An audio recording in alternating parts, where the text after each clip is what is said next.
The following may contain language which will be offensive to some people and inappropriate for children. Still here?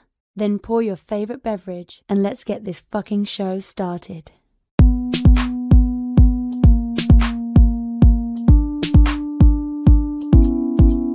Fantastic Forum, assemble! You're watching Fantastic Forum, the premier show about comic books and your live weekly conversation about entertainment and geek culture. We are the Fantastic Forum, coming to you live and direct from the Hall of F. Hope every wonderful morning, afternoon, evening, or night, as the case may be, depending on where you are in the world. And if you're not, stick with us while we take it up a notch. You have the usual suspects in the building. First, he is a riddle inside of an enigma trapped in Chinese finger cuffs. You don't know him. You'll love him anyway. He's our silent assassin, Jay. Hey, what's up? What's up indeed? Next, he is our intrepid senior reporter. He's next in line for the cowl. He is our resident Dark Knight detective. It's Oz. Oh, hold on. We're not being sponsored. I need to move that. Yeah. Hey, you need to show me that shirt. Oh, Ooh, that's actually very nice. the wife got this for me. That's the the birthday. Yeah, okay. With great power comes no future. Whoa. All right. Next, he's the backbone, the pillar, the strength of Fantastic Forum, our nigh invulnerable brawler, and resident strongman, Moses Magna. I know I had a reason to tell you "fuck you," Larry, but I forgot. Oh, jeez. Oh. You don't need a reason to go ahead. I know, but it was Yeah, gonna be a whole thing, like something about forgetting Oz's birthday or something. I don't know. What? Did I forget Oz's birthday? Oz, I wished you happy birthday on the right day, didn't I? No, What do you mean you don't know? You don't know what day your birthday is? I don't. Well, no, I just don't read you guys' text. Hold on. Okay. My name Jeez, is you guys Lawrence text a Young. lot. Listen, that felt worse than a F you, Larry, to me just there. I was like, Yeah, fuck you, Oz. I was like, oh, here's our reach on text. I'm pretty sure it was the wrong day, but Dude, he beat you by like 8 minutes. I know, but because we talked beforehand to make sure what day it was, so we're like, fuck Yeah, like we were, because your birthday's always shrouded in mystery for some reason. Like it almost feels like it's the same every year. I don't. no, it feels like Thanksgiving. It feels like it's like moves. Oh, now we're talking about you. Well, my birthday falls on Thanksgiving, but only on the certain day when it does. But it feels like your birthday. It's like I feel like my calendar tells me it's your birthday like a different day every year. It's always 3 weeks before the summer solstice. Hilarious. It's not always 3 weeks before the summer solstice. Kind of is. It's always like on the same day, isn't it? No, the summer solstice moves, doesn't it? no. Oh no, you're right. You're right. It's supposed to move, but you guys killed the pagans. So Somebody doesn't know it's a paganism. yeah, We killed the pagans. Okay. All right. Well, welcome to Fantastic Forum. I think I said I'm Miriam.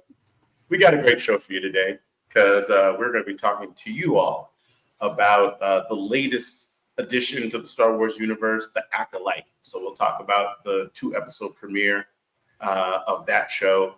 We're also going to be talking to you all about the Dark Horse horror comic book, The Butcher's Boy. So we got that going on. And of course, whatever else it is that you all want to talk about, and we'll tell you how it is. You can let us know what that is in just a moment. But before we do all that, we want to make sure that we thank Mr. Scott Rubin, because without him, this show would not exist. So thank you, Scott Rubin. Hope all is well with you, good sir. Hope you're not working too hard.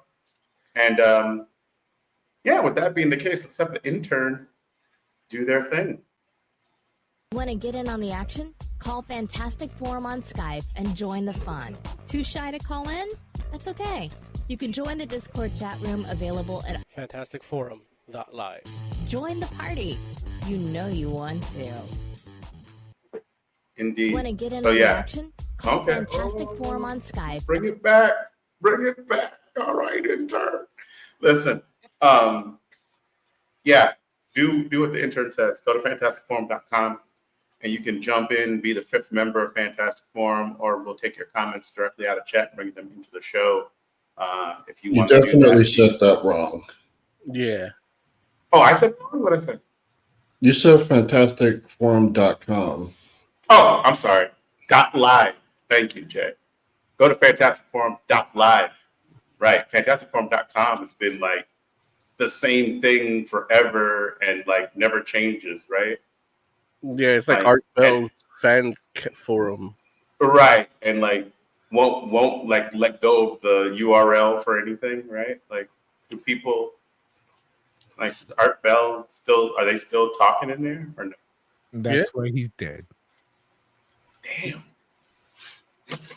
I can't say stuff like that, man. What? It's not that deadpan. He is dead. Yeah, but it's that's why he's dead, the way Yeah. he said it. How do you know? They How do I got know him. what? He's messing with us, and you know. If he would have shut down that site, the government wouldn't have got him. Yeah. Wait, are we what? Wait. Are we taking like, I'm not sure what's happening. Are we talking about a conspiracy theory or are we taking Do responsibility? you not know for his who Art murder? Bell is? Like, no, I know who he is because he owns fantasticforum.com on all this time. But I'm saying, which one are we doing? Are we taking responsibility for the murder? No, that's a legend. Okay. It's alleged? We are not the government. Okay. Got it. Okay. Cool. So, yeah. Fantasticforum.live. So, yeah, look, I missed you all last week. I'm glad that you all are here. Okay, that's it. I'll look. You know what? And look, I don't need to say it back. I already know that that's the case. It's okay. Like, everybody was just like y'all. Sometimes I say things and you all get quiet, but in that moment you were extra quiet. We're like, no, Yeah. not miss you. We're like, we were very happy to have our lives back for that Wednesday. I didn't want to say, happy Pride Month to you too.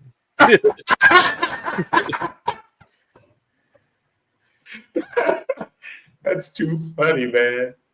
Did you all do anything interesting last week since we didn't do the show? I went to sleep on time. Joe went to sleep on time. Joe, our show ends at 8:30. Yeah, that's like an hour and a half past my bedtime. Hour and a half, Joe. Joe, you are not an octogenarian. Why are you going to sleep so early? Because I wake up early. That's how Well, that's how he maintains his youthful looks. Is that what it is? Oh, okay. Sheesh, man. Look at him. Look at him with the lip quiver. He's got the mask and everything with the Joe has a whole routine. the silk cap. Jay out here like, a silk cap for what? Jay's like, you think this happens by accident? Okay, Jay, that's fair, man. I got you, buddy. Plus, he goes to work at like 3 a.m, right? Jay doesn't go to work at 3 a.m. That's the thing. Like, there was a time when Jay had to go to bed super early because he had to like friggin' catch like 16 buses to get out to work on time, and that made sense to me. But Jay has a car now, and you're what time's your job start, Joe? Like, what time do you need to be there? Got to be there at 7. Okay, that's like a normal work time. He still has to cross like 3 cities to get there. But Yeah, I still got to wake up at like 4. Like, he's dealing with the 405. Okay, listen. By the airport. Okay. Like, that's where You're he right. starts. Like, you never know. Uphill both ways. You're right. Jay, if you hadn't woken up early, what was it? I think it was the one day last week where it was just closed throughout the night. Like, the time you left, it was probably still closed, right? From the motorcycle accident. Right. Like, see, like, you don't know when this shit happens. And it was right there. It was like right across from where Jay lives. You know, where that shit happened. Okay, hey man, listen, I get it. Like, Jay has like puppies he has to help across the street before he gets into the work. I get it. He's a responsible adult. What the fuck, Larry? Listen, that's the whole thing. If that was true, it'd be different.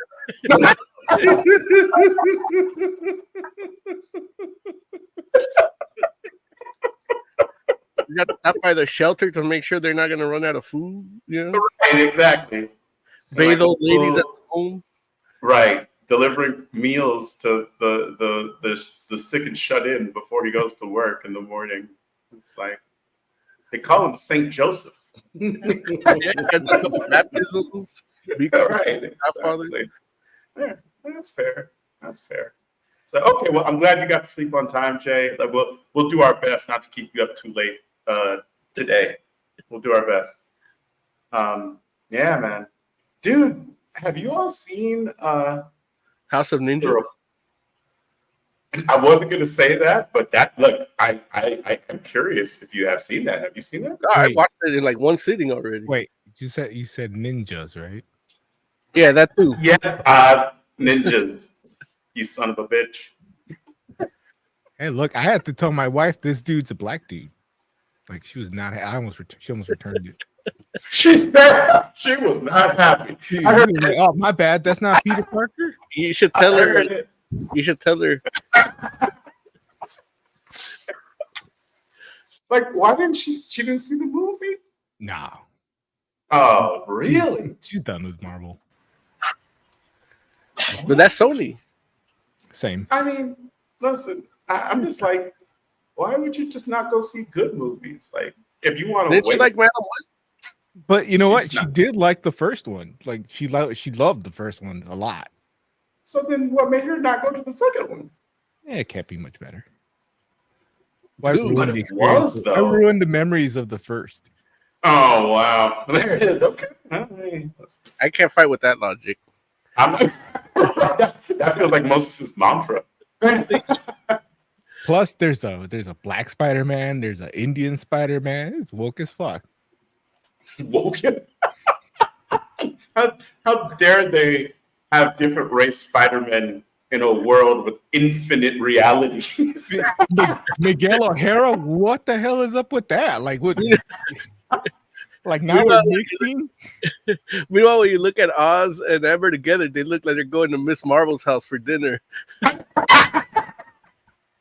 Dude, when we first moved out here, one of our neighbors, I think, did like a Muslim. Assalamu alaikum. I really like. Well, she especially thinks I don't really care, but she thinks it was a Muslim check because they invited us to dinner to kind of get to know us, and you know, like repeatedly kept telling us, "We're making ham." Just letting you know, we're making ham. She's like, "Oh yeah, it's delicious." Wait, why do you keep mentioning it? Like a few days later, she's like, "Were they?" No, and Amber, it's like, "Oh, that's as close as people we can get." Like, good. I mean, That's too funny. She hated I didn't realize that cats are out here doing Muslim checks. That's wild. yeah. I did serve them every. I did it to my dentist. Did you really? Yeah. Why? Because I didn't want her to be white. Wanted her to be a good dentist. Damn. She's Saudi Arabian. So, yeah. Wait, what? Yeah, she did a good job. Well, look, I'm glad you made it through okay. Like she had a hijab, but her name was Ashley. So, yeah. Here it I is. feel like we're going down a dark road, and Hey, listen. I don't want to go down any dark road. Don't worry, I'll hold your hand.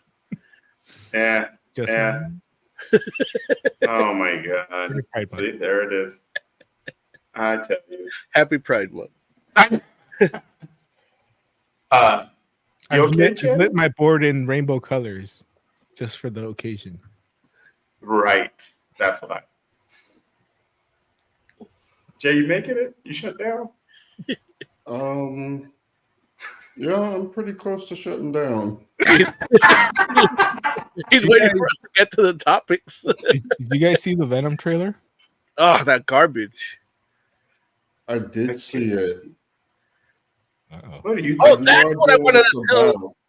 That's what I wanted to tell Larry. Fuck you for. I didn't make the trailer. No, but you're gonna watch Venom 3, but you haven't watched Ghost Rider 2. What am I going to watch Venom 3? Rider 2? I have not watched Ghost Rider 2. Oh, Why am I you! watching Venom? If you'd watch it, Oh. you'd get that. Look, I'm good. Why am I watching Venom 3? Hey, Jay, though, what you should read though, Jay, is some Spectacular Spider-Man. Spider-Man. Happy Pride. Okay. It's written by Greg Weisman. Min. Weisman. And drawn by Alberto Ramos, and it's Arcade pulling a fucking what's that, like that Batman with the Mad Hatter where he gives them their idyllic life, but he's doing it to both Miles and Peter, and they're both in it together. Nice. I'll check that out. I like Arcade. Tight. And it's Greg Weisman. He is good. Weisman. All right. We could talk about the topics though. I guess we should just get to it then. All right, let's do it. That's our review of the Venom trailer. Is go read this issue of. Listen, I didn't like it. I don't have any idea what it's about. Like the trailer says next to nothing. Like Venom's being hunted because aliens. That's other symbiotes. But they don't look like the other symbiotes. It's just the one.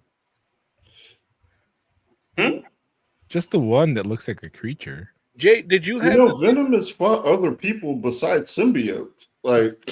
No, never happened. Now you're talking nonsense.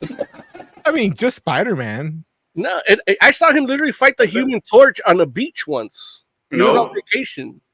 Look, hey, you need to read some comics, Mo. But every Venom fight is a friggin' maximum symbiote carnage, friggin' maximum screamage, friggin' nullification. All of it is symbiotes. It's all symbiotes.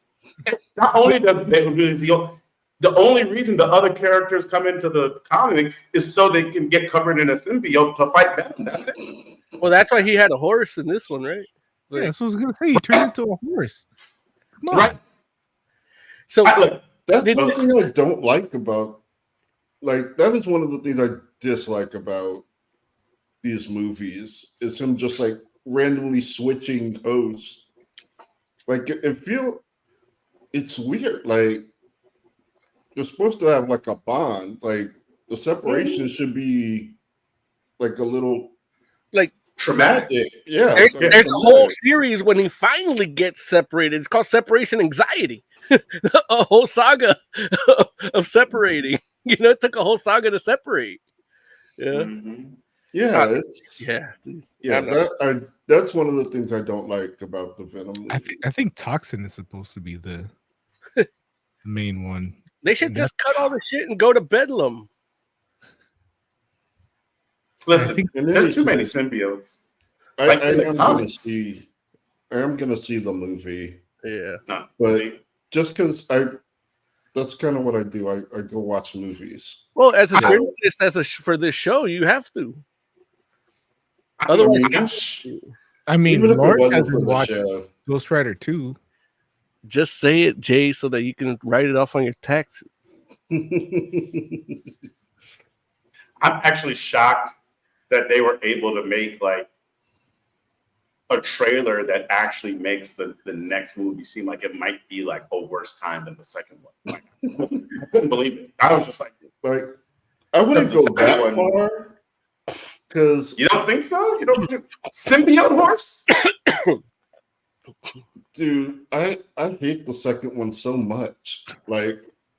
Even symbiote horse is better than what we got in the second one. Okay, you say that now. I don't until symbiote horse is half the movie. You're oh. I wish Nick Cage would have been Carnage. I wish Matthew McConaughey would have been Carnage. But here's the thing. He could have done it, but Woody Harrelson could have done it. It was the writing. He's great. I really wish Carnage would have been Carnage, but it was the writing that was fucking terrible. It was who? The writing.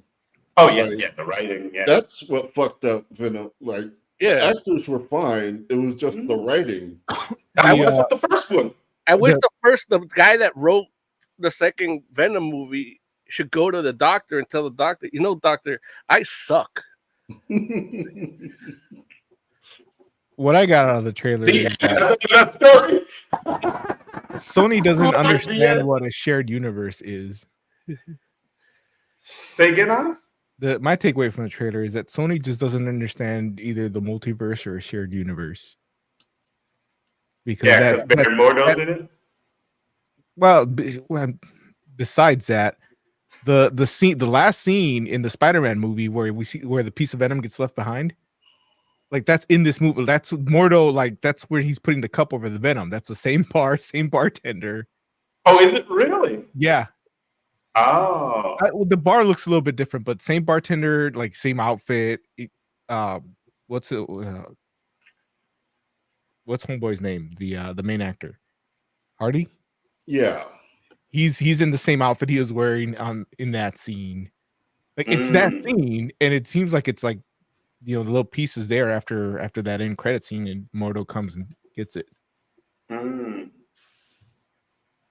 Okay. Yeah. I think it's gonna be bad. I would prefer not to see it. I think it'll be better than the second one, but Well, I now don't think it's gonna be good. You're giving them way too much credit. Like the same people that are making this one made the second one. I mean, you get better with practice, right? Then the second one should have been better than the first, right? Well, no, they got cocky after the first one. They were like, "Oh, we don't need practice. We're good." Yeah, but then they Like made the more. first time a stand-up comic goes on stage and doesn't totally suck, then he's like, "Oh yeah." The second time he sucks. Yeah. This is the studio that made Morbius and made Craven. Well, we haven't seen Craven yet. Yeah, Like, that might be average. We've seen enough. He gets bitten by a radioactive lion. He does. Yeah. It's so crazy that's what's happening. Like, what? What if that lion fucked that Venom horse? Happy Pride Month. Get it? Pride. Oh, see, that's not right. That's not right. I tell you. Ugh. Okay. Let's enough with this Venom 3. Like, ugh. I'm just trying to avoid this story. You know what I hate about it is that they're like, people still talk shit about Madam Web but love Venom. 100%. 100%. Madam Web wasn't that bad. I know. It was better. That Madam Web movie was better than both those Venoms to me. Nah, I know you're both. I haven't seen Madam Web yet. Son of a... Do you watch anything? Listen, it's not a horror movie. I don't understand why. I need more alcohol. That's what I'm saying. Like he watched Maximum Carnage or Let There Be Carnage, but he won't watch Madam Web. Like, no. I mean, I'll watch Madam Web now that it's on streaming. I just haven't gotten around to it yet. It's been on streaming for like. Busy watching House of Ninjas. But yeah, partially. Yeah, House of Ninjas is great. But yeah. Speaking of horror, go ahead. Okay. Speaking of horror movies, I just watched like Larry's most hated movie. Like he hasn't even seen it yet, but he could not watch it. In a Violent Nature. It's kind of like Friday the 13th, except you follow the killer instead of the kids. And there's one scene in there where this girl doing yoga gets her like head ripped through her chest and like twisted around. Like it's beautiful. Like it was so good. Like that doesn't sound beautiful. Oh man. Like when I was watching it, I'm like, man, this is just an amazing kill. And Larry just can't watch. Like, I would have wanted him to watch the movie because it's interesting following the killer instead of the kids. But it's like, I'm watching that. It's like, oh my God, Larry might faint. Like, if we saw that. Well, you shouldn't have said it ahead of time. You should have just said, hey, check this out. He's not going to watch it. And roll the camera. He's not going to watch it unless somebody in the comments says, oh, we think Larry should watch it. No, what's it called? In a Violent Nature? Yeah. It's like a, like a documentary. It's a nature film. It's a study in horror. and slasher. Yeah, I'd watch a study about horrors.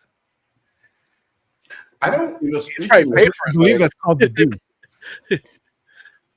and it is interesting because it's, you know, a lot of the things you get with slasher movies, like the jump scares and the all this other stuff, you don't really get because you're following the killer. And it is, I know someone once said it was like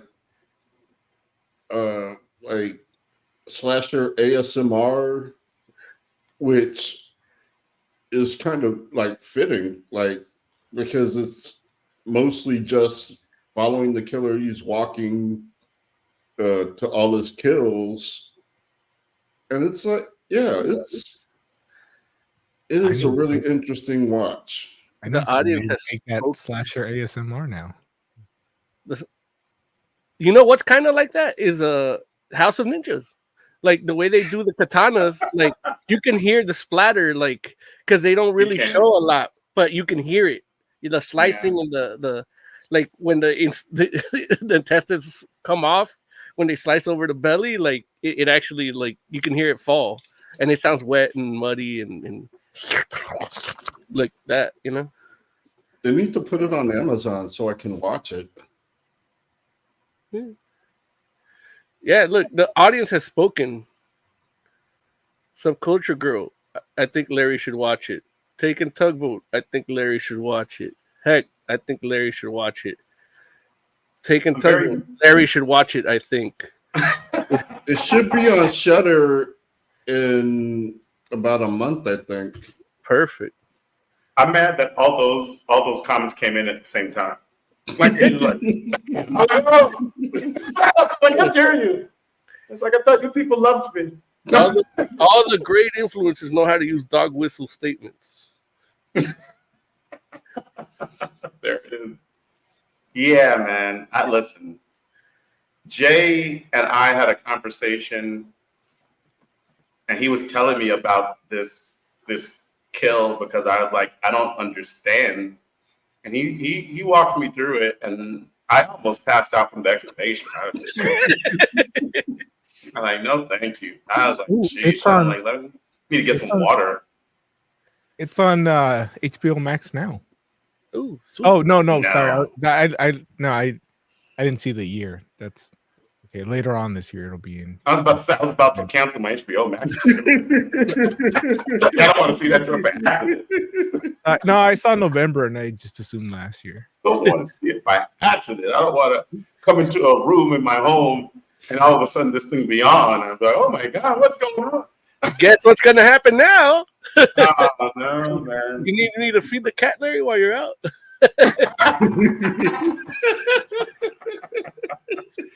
Crazy, man. Like, that's some foul You're playing on stuff. every screen in his house on a loop.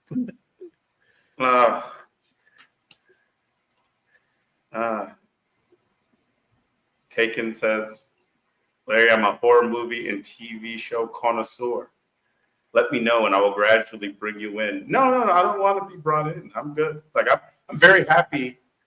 Where, like, you have to understand, like, to have this kind of disposition, part of that is staying away from things like you know, it's like you can't be this jovial and then have like these dark images in your mind sometimes. Like, I'm just like, you know, I'm gonna like just I would see this thing and just not be sleeping, and that'd be bad for me. Just think of how feel jovial like- you would be when somebody getting torn to pieces doesn't bother you, and you can sit there No, I and make a don't- joke about it. No one bothers me so much that I'm like, I wish they would get torn up. No, you wouldn't know them, so it doesn't matter. They don't have to bother you. I feel like that would still matter to me. Well, now, well, The once only- you get desensitized, The Oh, only okay. people that don't matter to Larry is the hardworking men and women that work on these practical special effects so that they can get Wow. jobs. So Larry won't watch these movies. Like if they go on strike, Larry's like, fuck them. No, man. Listen. And the effects are practical. Yeah. Like, They have to none be. of that CGI shit. Yeah. I don't even understand how you can do that practically. Like, I That's don't- the beauty. That's the magic. Yeah. That's what makes Yeah. them so good, you know? Okay. You already talked about the Acolyte. It feels like it's time. If we must. If we must. Also, no, more about gel coat. When the fourth round will... Don't you call it?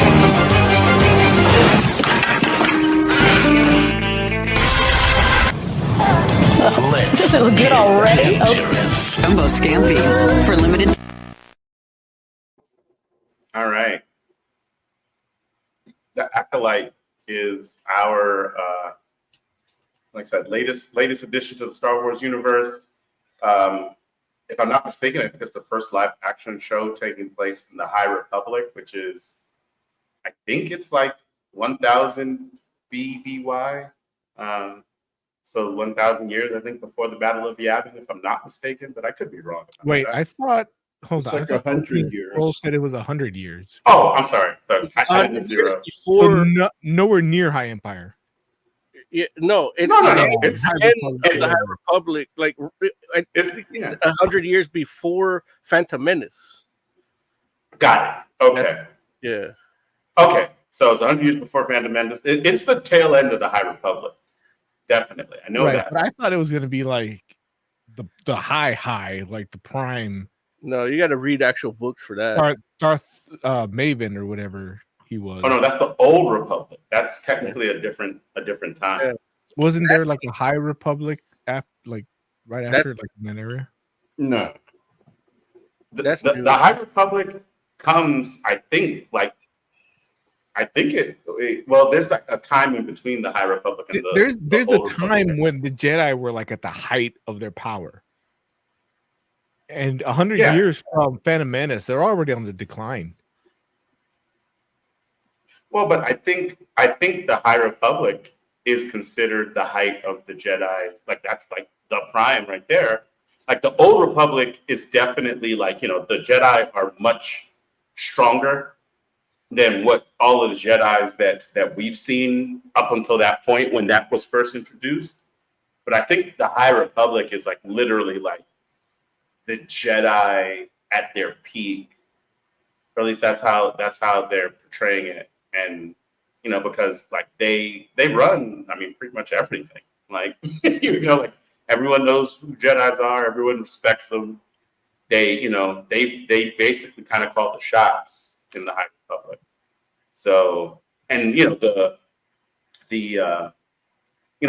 the Galactic Republic there too. Like it's not like that doesn't exist. It's just that the Galactic Republic kind of follows the Jedi lead as opposed to like the other way around, So, but that's the time period that this takes place in, and the Acolyte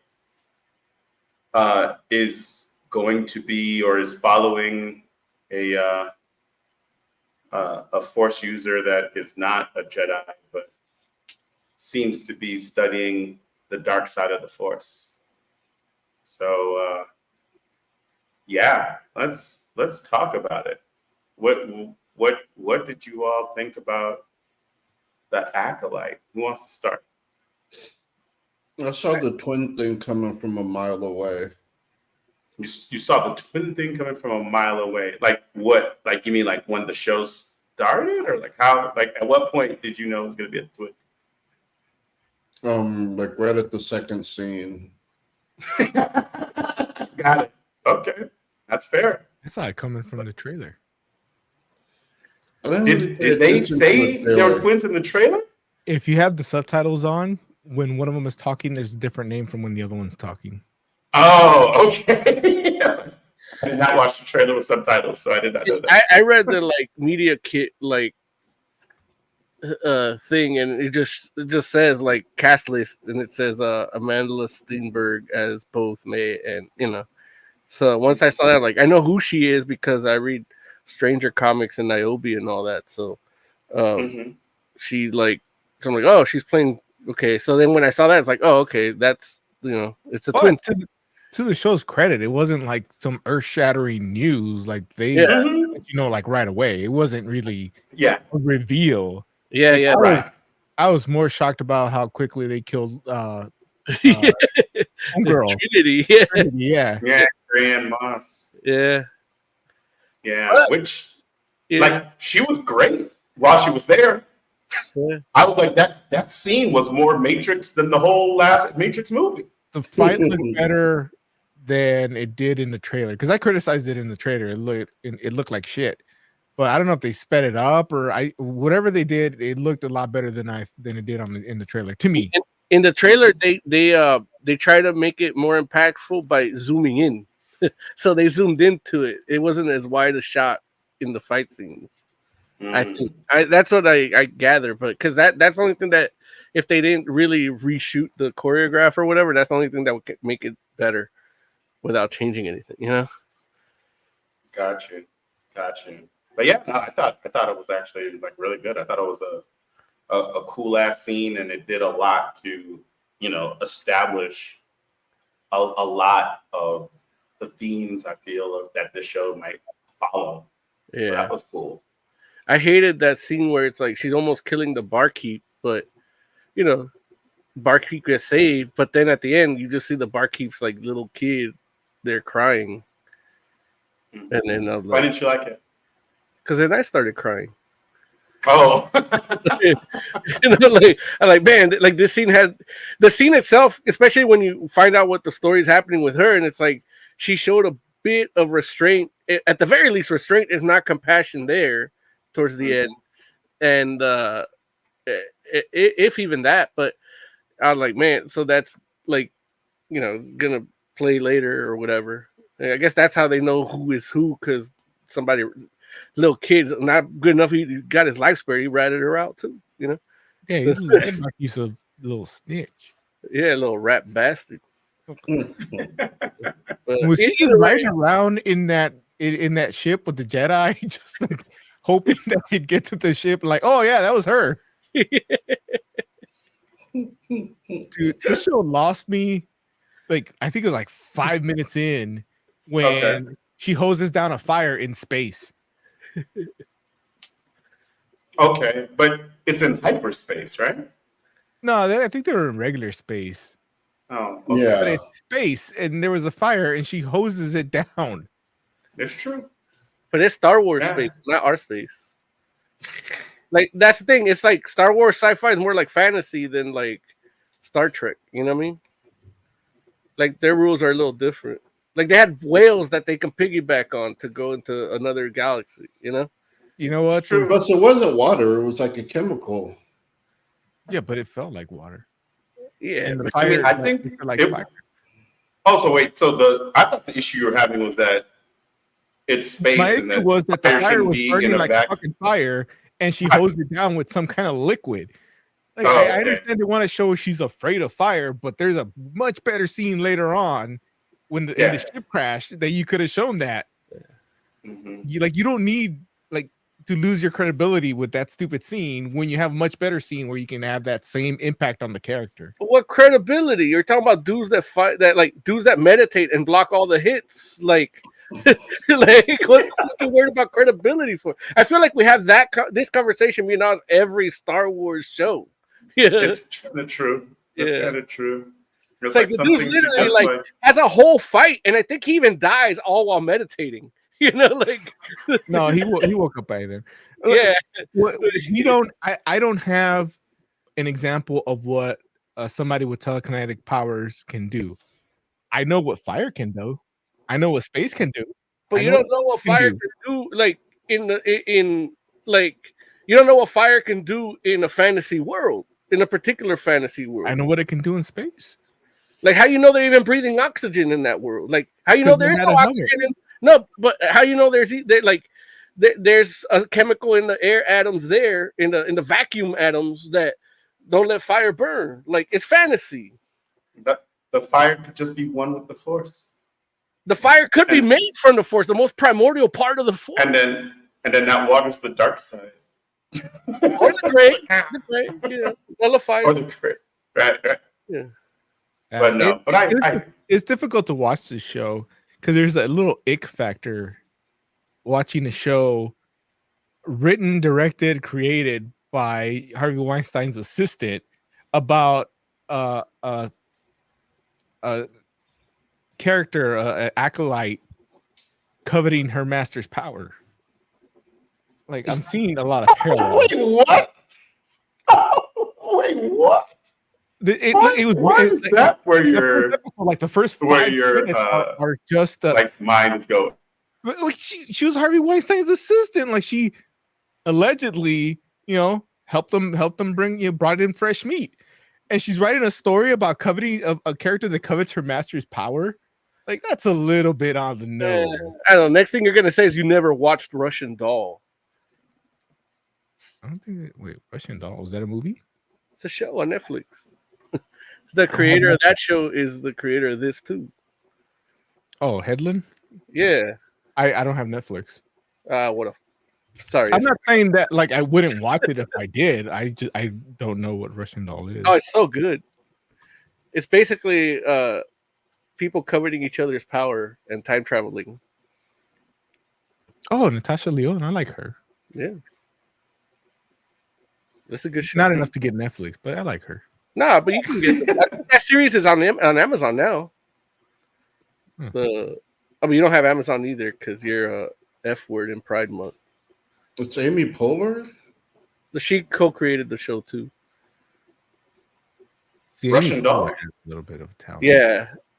Russian Doll, Headland, Russian Doll. Amy Poehler, Headland, and Natasha Lyonne created the show. Okay. I like her animated stuff more than her live action stuff. Yeah, she has her moments. It's got that guy that's the way too attractive Jedi. And the way too ugly villain in like I didn't need to see that guy without a shirt in Pride Month. Yeah. It's just like you should just go ahead and go with it, Oz. It's okay. No, is that the guy that doesn't know that Anakin didn't blow up the Death Star? Yeah.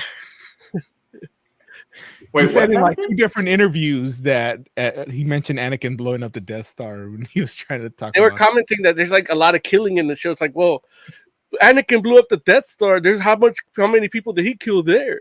Yeah. And it's not like he fucked up once. I think he said it like in at least 2 different interviews. That's too funny. I'm more mad about the people. Because one of the actresses looking at him like, "What the? Did you not? What the fuck?" That's what upset me. It happens twice, and there's like people all around him. Nobody says, "Hey, that's hilarious." You want to rephrase that? In the clip, I saw the chicks looking at him like, "Did you not see Star Wars?" No, they got the face, like they got the look, but nobody steps up and says anything. Nah, but they're not doing our show. They're promoting the thing. They don't want to make him look stupid or by saying words like stupid or I will make anybody look stupid if it makes me look better. Yeah, that's why they don't hire you. That's too funny. That's wild. Like here, we could do this to each other. Right. What'd you think, Jay? Oh, I was pleasantly surprised. Like a lot of the live action stuff has been a little,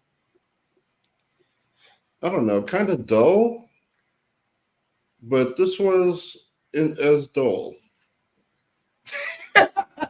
It's much lower on the dull spectrum. Right. Well, yeah. Like, yeah, this is almost interesting. Like, the action sequences were like the fight scenes were pretty decent, I thought. Yeah, the fight scenes were cool. Like the fight scenes are good. Like, why are we all this reservation? Like, it's like, dude, like the wire work and all that. I mean, they're fantastic. Like, why are we acting like the joint isn't good? The wire work, the imaginary like blocking, like like. That choreography is good. Like, it's hard to imaginary block, But I do get what Jay with the dullness. Like the dullness here is kind of intriguing in like a, it's essentially a criminal investigation with like Jedis that's gonna be stretched out. So the dullness in these 2 episodes, it's like, okay, we're gonna get. I feel we're gonna get a payoff, so I don't mind it. Like it's part of the intriguing part for me, Although I do want to finish watching it, but I'm I'm thinking I'm not gonna do like the week to week stuff. I'm just gonna binge it once it's finished. Yeah, me too. Interesting. I don't Yeah, know. I know. Like Mo, I know you have a preference for that. Yeah. Like that's always you're like just release it. That's the mantra, right? Just put it all out at once. Yeah, put it out. Like charge me an extra $5 a month and give it to me all at once. You know. Right. But Jay, why are you not doing week to week for this? Is it for this show in particular, or are you in Moses' camp now too? No, just the show. It's like the show is good, fine, interesting, but it's not like I'm not on the edge of my seat, like waiting to find out what's next. Like this is more of a this is interesting. Like if it was a nice long like 3-hour movie, it would be great. Like the investigation, the mystery, the espionage, and like it's fine for when I'm at work eating my lunch. Like yeah, I'm not saying it should have been a show, but yeah, one like I would like to see it all at once. but I barely was able to watch 2 episodes. I didn't have time, so it's maybe okay. Yeah, I think I fell asleep part of the second one. So, do you feel like this would be a different thing for you if it was released all at once, or do you feel like you would just be like kind of ho hum about it either way? If it was released all at once, I think once I got through the second episode, I'd feel committed. How many episodes is this? 8? 10? I don't even know. It's gonna be 8 or 10. I don't know which one. Yeah, once I'm 2 episodes in, I'd feel committed and just kind of get through the rest. Especially because they're only like half-hour episodes.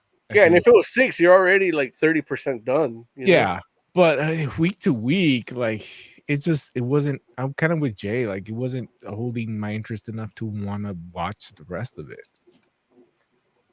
Okay, especially the first episode was the worst. But I'm giving them the worst of the 2.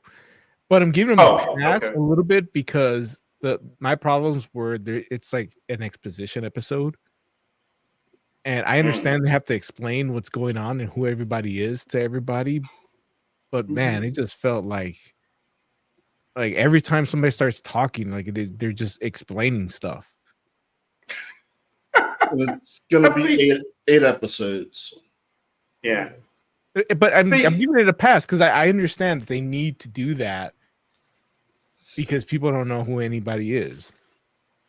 That and also I feel like a lot of people don't have a huge attention span. So if you're not like spoon feeding them on stuff like through dialogue, they might not stick around. They're afraid they might not stick around. I feel that is a thing that's about to end. Like I think people are more into the slow burn stuff, but they're still not giving them credit for it yet fully. But I felt like this show did a really good job of spreading information out throughout like the episodes. Like it wasn't like it was like info dumping, because Lord knows like movies back in the day or TV shows could be like that, where they give you like it literally feels like like a wall of exposition that like, okay, here, this is the part where they want us all to know what's happening. And this show felt like that happened all throughout the episode, but little piece by little piece. And then, at the end, you're kind of like, oh, okay, like I get why this is working the way it's working, or why things are happening the way they're happening. I guess part of the problem for me is that I already know, like, I'm not an idiot, I don't think. Right. Like, I knew Homegirl was a twin. Mm-hmm. So, okay, I figured, if they don't know about her, then obviously they think she died. I don't need 3 different people explaining how they thought she died. 6 years ago. That is actually one of the things that confused me. It's like everyone is sure that she died, but she's alive, and I don't get that. Like, See, They're all the like, people like if I explaining to me that they thought she was dead annoyed me because I already, like, the second I saw her, I figured that's what happened. But then it gets a little bit interesting because she didn't know that her sister was alive too. that Like made she me thought even her, more like, the confused. evil one thought the good sister died too. And so that actually was a little bit more interesting. It was probably a little bit more interesting because I didn't have three or four different people explain to me what they thought happened.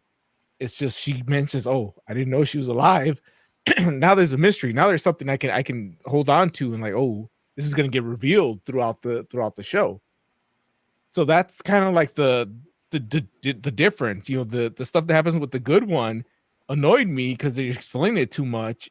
I get a little bit from the evil one, and now I'm in. Like that gets me interested. That is something that, all right, I'd like to watch and see how this plays out. Mm-hmm. And that's what I mean when I say they explain too much. See, I mean, I think that the reason why you're confused about that, Jay, though, is because they haven't told us the full story of why people are so certain. Like, you know, I mean, it seems like they're like the way that they're ramping things up. It feels like Master Soul might have actually like tried to kill the twin. Yeah, but that's what I'm saying. Like, if I try to kill someone, like, I'm going to know if they lived or not because I either succeeded and they are dead for real, or I didn't. I mean, and they might that happens a lot in Star Wars, though, right? There's a lot of people in Star Wars that, like, people, like, look, you think Obi-Wan thought Anakin was going to survive? Or everybody thought sure Obi was dead. I think Obi-Wan knew Vader was Anakin. Well, no, I know that is the difference, though, between knowing Vader's Anakin and thinking Anakin is, like, I'm sure Obi-Wan, like, was like, he's done, and he left him.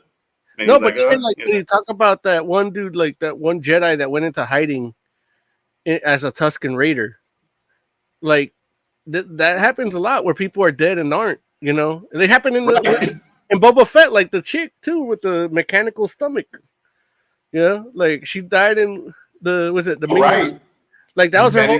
They thought they killed her off, and he fixed her up. You know. Right. Yeah. Right. You know, it's like it happens. Like, I mean, and don't get me wrong, it's not just Star Wars, but you know, it's like in that genre. We thought Boba Fett was dead for like 50 years. Unless you read the books or the comics and you knew he wasn't. Right. Derek H says Jay will only watch if they release a special J edition and deliver it directly to his house on Laserdisc. I hear that. Jay, do you have a Laserdisc? No, I want one, but amazing. Yeah, I would like a Laserdisc player. I know what to get him for his birthday now. But you don't also want to carry around a bunch of stuff every time you move, right? I would do it just for Roger Rabbit. Like Jay does love Roger Rabbit. Yeah. Get that freeze frame on his wife. Okay, I got you. I know what you're talking about. I've seen it. Too funny. But yeah, man. I remember watching Stargate in Laserdisc. That was so good. Wait, are you really? No, I remember watching it as a kid. Got you. On Laserdisc. Wow. Yeah. And that in Jurassic Park. Yeah. That's so crazy, man. Like Laserdisc didn't make any sense. Yeah. No, but it looked better. Like, it was a great DVD. Yeah, but it was really good quality. And then I recorded it on so big. Yeah, no, I get it, but it's the one we had at the time. Like I didn't say I bought it, like, but you know, it's better than criticizing you. Yeah, I'm criticizing you. I'm not. I'm criticizing the format. Yeah. Especially consideration, like it would be different if it was like, okay, we went from like film to Laserdisc, and it's like, yeah, film is like this, and then and a Laserdisc is like this. But we went to VHS. Like a VHS tape is this big. Yeah, and somebody's like, well, it looks a lot better than VHS. No, I understand You're that, but acting I'm just saying, like a laser disc is this huge, unwieldy thing. It was the same size as a record. Right. And people make the argument that records sound way better than cassettes. They're still They selling do. records. They sound so much better. Yeah. of course, and nobody's saying that they're I still buy wrong. records. But what I'm not saying to that you you're is that wrong. there's a reason why records are a niche market now, as opposed to what everybody has in their homes, right? Like Nobody not has that, like players at home. It's the only thing keeping the music industry. Nobody even has DVDs at home. I guarantee more people have records than DVDs or CDs. Sorry. What I do CDs. have is the Blu-ray for Godspeed. If you get a chance to buy that, do that. So good. For God's. Yeah. Okay. Jay knows what I'm talking about. We're waiting on those residuals. So the Acolyte, getting back to it. So what are you all thinking? Well, where are you all thinking that this is going to go? Do you all have any thoughts, any predictions? Do you even care enough to have a thought or a prediction? Because I know, like, you're saying you're going to wait, which is fine. I can understand that. But it's like, do you care enough to be like, what's going to happen next? I do. And one of the main things I've been kind of focused on is, one, she has to kill a Jedi without a weapon. Mm-hmm. And two, like, in each of these fights, she tries to snatch the Jedi's lightsaber. Mm-hmm. So I'm like, yeah, I'm wondering what's happening with that. Like, those are the interesting things. And who her master is. Right. Which I'm assuming is someone new because it's High Republic. I mean, technically, it doesn't have to be someone new. It could be Rain still. Mm. But, yeah. Okay. What about you, Mo and Oz?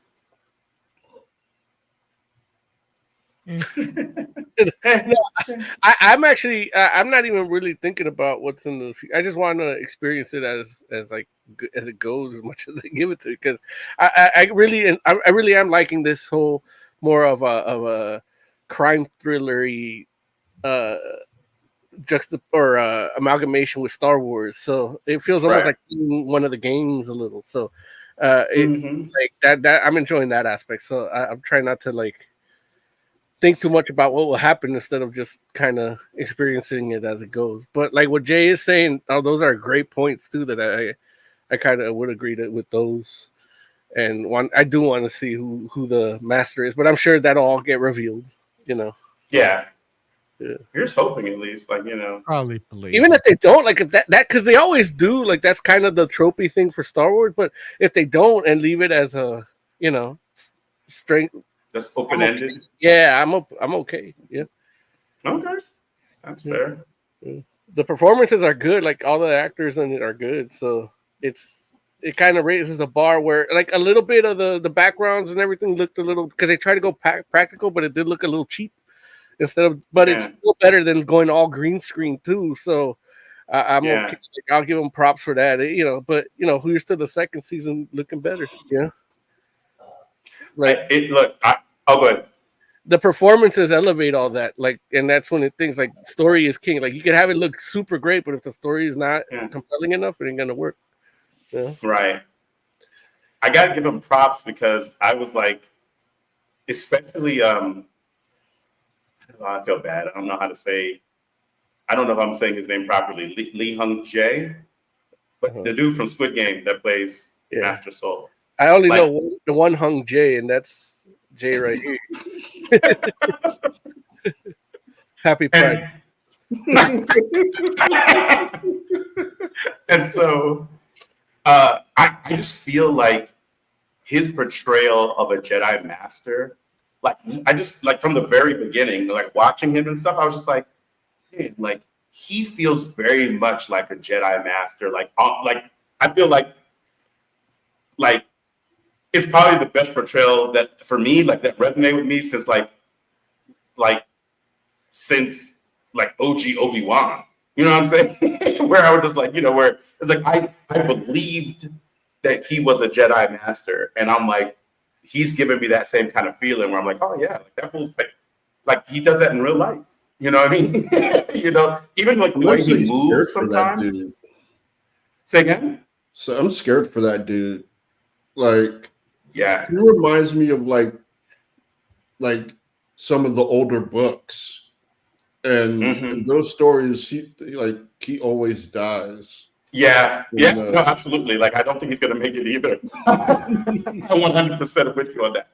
I like so short. Like, he's short for this world. I agree. But then the other thing I want to give him props for, which I was just like, oh, thank you, and it's sad because it was like this is a thing where I didn't realize how much I needed this. Was you have a lot. Like, so there are Black people in this show, right? And, it's always cool to see Black people in sci-fi because sometimes we don't get included, right? And when we do get included, it's often like with a lot of makeup, or they make us a different color or something like that. And this show just let Black people be Black people, and then they put makeup on like white people. And I was like, wow, like, I was just like, there's like 2 white women that they just like made different colors. And I was just like, I just thought they were Black too. No. And I was just like, that's super cool. Like, because it's like one of those things where it's like, it's so often like not the case that I'm just like, dude, like, I didn't realize that I needed that in my life a little. Like, just, one time. Not every time, obviously, because it's like, that would be crazy. But it's like, I give them props for that because I was like, cool. But yeah, man. I mean, I'm really enjoying the show. I've been waiting for this particular show for a long time. And it's not the show that I thought it was going to be, but what I'm seeing, I'm really enjoying. So that's okay. And who knows, it might turn into that, but we'll see. We'll see. Like, Home Chick is a great lead. I'm really enjoying her. So, yeah. Yeah, her. All right, well, look. The 2 characters is she does it really well. Like, yeah, no, I agree 100%. And like, even like her playing the version of her trying to be the other version of her, Yeah. It's like, I was like, it's cool. Like, I love it. I love the layers. So she might need therapy after it. Just lost. Yeah. Do you all have anything else you want to say about the Acolyte before we rate? I think the dude's gonna be Darth Plagueis, whatever. Darth Plagueis? Yeah. Yeah. Okay. Because they're gonna try to make it like more impactful. They're gonna try to make this show more impactful than it actually is. What does that mean when you say they're going to try to make it more impactful than it actually is? Like, nobody, like, they're going to try to connect it to the main Star Wars stories to make it like worth anything. So making Plagueis her master, and then having whatever the events of this show end up being the reason he starts training Sidious. Was that his name? The future emperor. I think like that's gonna be like the end credit scene, and like, oh, see, now you have to watch this show because it's connected. Remember? But see, I don't think that like I hear what you're saying, but they did that shit before and they never made people read the books. So I don't think. You said books. No, but that's what I'm saying. Like, I don't think people barely want to watch these shows. Like Burr just said, like they didn't even market it like that because it's like they know we put Star Wars stuff all the time. They all got Disney Plus. Like they'll get it, Like if it wasn't for us, Burr would probably didn't know it existed. And there's a like kitten looking lady in it too, Burr. The little whiskers. Kitten looking lady. Oh man, but. Yeah, I mean, I think that I don't think you're wrong in how it'll probably end up, turning out. turning out Oz. I just don't feel like that's like I don't think that that's the draw, like where you're like, oh, you have to watch it now because it ends this way or it leads into that. I think it's just, like the history dovetails because it does. So it's like you tell the story of the characters that are the most interesting, and those are the characters that we choose. So, I don't, yeah, I don't know. I don't think it works, or it. I don't think it elevates or takes away from the show, but that's just my opinion, though. Like other people might feel differently. You might be more tapped into the core fan base. I would respect the show more if they don't do something like that. Okay. Yeah, but then when they do, you get mad, like the Grogu shit. Yeah, it's true. Well, see, I just want Yoda to be banging Yaddle. Yeah. They should all be just hanging out with Dangle.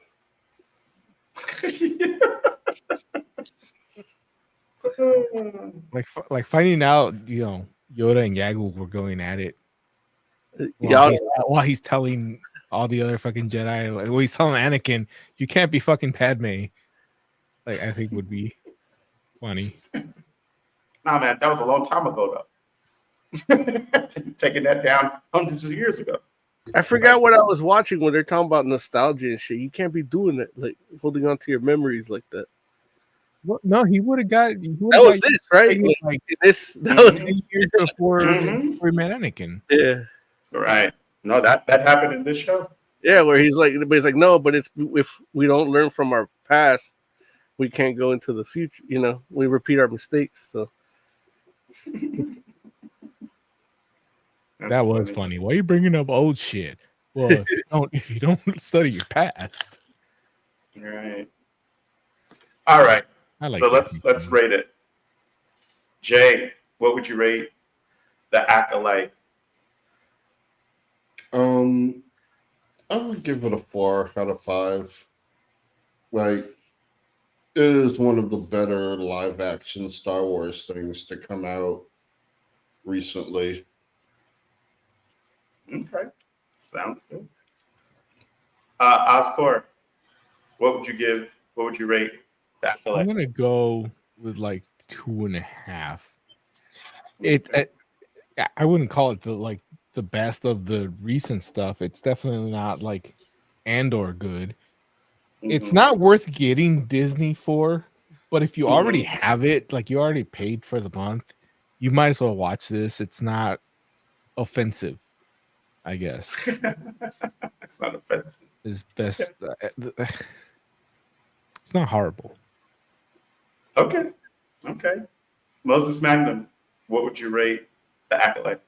I would give it a 4 out of 5. I only seen 2, and it is a little bit of like it's more than a slow burn so far. So you're already getting some good stuff, but I definitely want to see, like, if this is what they're giving me in these 2, like I can see them giving me more in 8.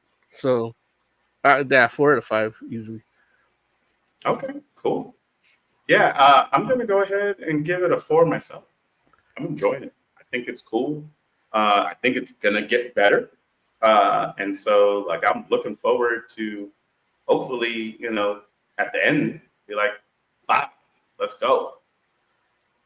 Oh wow, what's Bird on? He wants Yoda to do some yaoi stuff with some male dude. So, but that Jedi, that one Jedi that doesn't know that Anakin didn't blow up the Death Star. I can watch Yoda do his laundry on those washboard abs. It's too funny. Burr also wants to know, is it better than Boba Fett? And it's like, yeah, these 2 episodes is better than probably that whole season of Boba Fett. Yeah, I mean, not the whole Boba Fett series, because once the Mandalorian shows up, it becomes good. I said that when it came out, it became the Mandalorian after that one episode. That's funny. Heck says, Fap towel for your beer. Fantastic Forum towels, new merch. And I think we do have workout towels in our in our Redbubble, right? No, workout towel. Yeah. You guys are crazy, man. We should have made a rainbow logo for Pride Month. But, you know. That'd actually be pretty cool. I can see No, that. it wouldn't. Did I just make the F a rainbow? I don't know. That's what I would think. Why don't we just put two dudes blowing each other as our logo instead? It's just easier than redoing the F. Look, it sounds like you and Oz are volunteering. Yeah, that's it. Yeah. There it is. Make it so. If you can form an F while you do it, even better. We'll end up looking like a swastika. Legs going everywhere, hair everywhere, flap. I mean, Volkswagen is flying the pride flags. So, you know. Crazy. So, are we ready to move on? Yes. We are. We've officially ready. Review. Like review. Well, not like that, but like.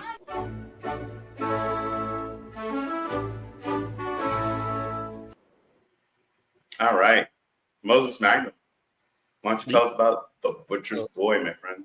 Yeah. When you talk about dull and slow burn, like this is the comic for you, because it is basically a bunch of people going to a ghost town that's not necessarily a ghost town, following some urban legend about a dude that killed or ate his own son or ate out his own son or something in some silver mines. But all you get is these people talking to each other, and you do get the cool little like, okay, somebody's watching kind of thing. And even the payoff for that in the end is not the payoff. Like, yeah, like Bert says right here, it's the butcher's slow cooker. Because you gotta to really enjoy, you gotta wait 8 hours on low. But yeah, and so yeah, it was definitely like the way that kind of how Jade described the dullness of how, and he still kind of enjoyed it of the Acolyte. This was all dullness, all 24 pages, and it was all character moments, which they're great. Like there's great conversations, the dialogue's great, but that's one of the problems of doing these stories in comics. I feel it's like I would have rather want to read when you talk about giving stuff in increments. It's like I'd rather get this as a trade paperback and read the full story. Like I would have loved for this to be the first eighth or the first 30% or 20% of a graphic novel. But I don't know who off the top of my head who the writer and artists are. I know it's on Dark Horse. I like the cover, and I figured, hey, let's read it. So that's why I brought it to you guys. What do you guys think? The writer's Landry Q. Walker, and the artist is Justin Greenwood, with colors from Brad Simpson. So,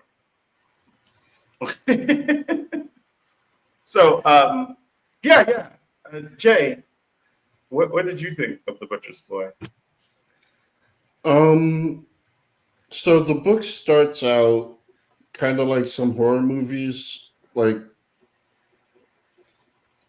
by showing you glimpses of the part that you want to see, where they have like a bunch of panels about the future where everyone is like screaming or dying or running away. It's like,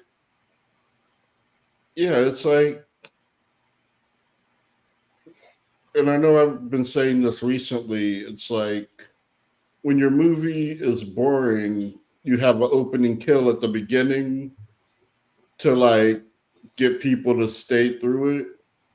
And that's what this comic does. It gives you like the opening kill with the people in their future situations, like we see a glimpses of where they're going to end up. And it was at that point where I was like, comics might not have been the medium for this story. This might have been better as a graphic novel, or they probably actually wanted to make a movie, which I hate saying that. Because I don't fucking know. But feels like if it were a movie, yeah, like, you know, you wouldn't need that. You would just have your character moments and then get into the mayhem and the murder and the people watching and the demons crawling up. But it's like, aside from those panels, there's no. It is all character moments. It is all like it's your typical horror movie shit. Like the friends arguing, the back and forth, the like. It is a traditional type of horror movie setup. But then it's like you have to stop 15 minutes into the movie and wait a month for the next 15 minutes. And yeah, I did not like it at first. Oh. Like it's an annoying experience at the beginning, but after it's over and I could just have that with me, like what's happening, like then I started enjoying it more. Like after I read it, like when you after you were like ruminating on your disappointment, your initial disappointment, you're like, actually, yeah, not really just like what happens, and it's like okay, because yeah, it's like I said, it feels like a good setup for a horror movie, like annoying to read, but if you're playing it through your mind like it was a movie, it's like it's starting out pretty decent. Like if I was streaming it, I would keep watching. Like I wouldn't like turn it off and do something else. Like yeah, like this is going like I would keep watching it. But I don't fucking know if I can do this 15-minute shit each month. Like this definitely probably should have been a graphic novel. And it's you know, it's one of the things. Sorry, like one of the things I was thinking about, like, is Dark Ride. Like, I bought issue 1 of that and I was hooked. Like, no slow burn. Like, everything that's happening is interesting, and it had a hook that made me want to go, like, get the next issue as soon as it came out. This is, like Mo was saying, a slower burn, and in comic form, I don't think it works necessarily. Because I do want to read the rest of it, but I definitely think I'm on the wait for the trade or wait for it to finish and then buy the individuals. And like to kind of like jump on what Jay's saying is like it's still like it's not even a disappointment. When you say ruminating on disappointment, it's like it's not that the only disappointment is that it wasn't the full story, which is kind of a good thing in a way. It's just it's a bad number one. You know, there's like and Dark Ride's a good one, and then like Something's Killing the Children is another one where it's like it feels more like a TV show that like okay, I can't wait for the next one, and but it's like the way like you get a full mini arc every issue. I feel like this one was it just kept going and then it just stopped. And then it's like 100%. It's literally like it was a graphic novel and they just chopped it here because this is where the page count ends, you know, as a single issue. And that's where as a first issue, like I can't give it a high rating, but the content itself. So it's like as the first issue, you know, whatever it is, I have to average it out with what I did like about it, which I did like the character moments. The dialogue was good. The art was pretty good. The colors were great. And just the art, like the art of the main characters themselves wasn't entirely great, but the backgrounds were really good. And when you see because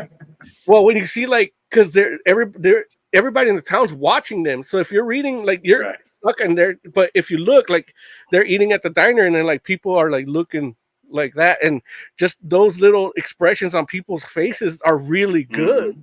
And that's where I'm like, okay, that's probably where they put the work in a little more, because you're already reading the bubbles instead of looking at these guys' faces. But if you catch this other underlaying aspect to this book, it's going to be a better ride, you know?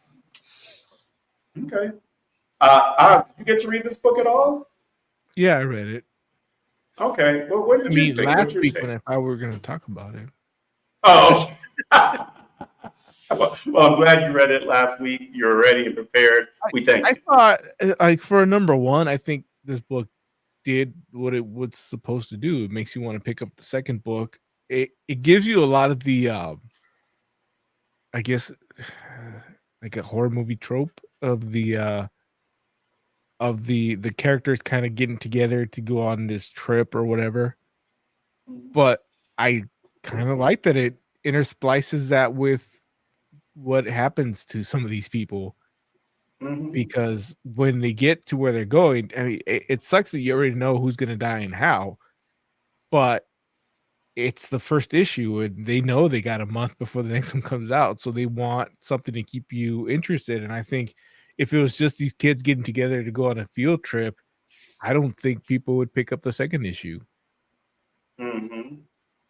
Yeah. That does make sense. And, you know, it's interesting because, I mean, you all know that, I mean, I'm not a particular fan of horror, generally speaking, but where I do horror mostly is actually comics, because it's a medium that I can take it in a little bit more, you know, like it's easier for me to take it in that way.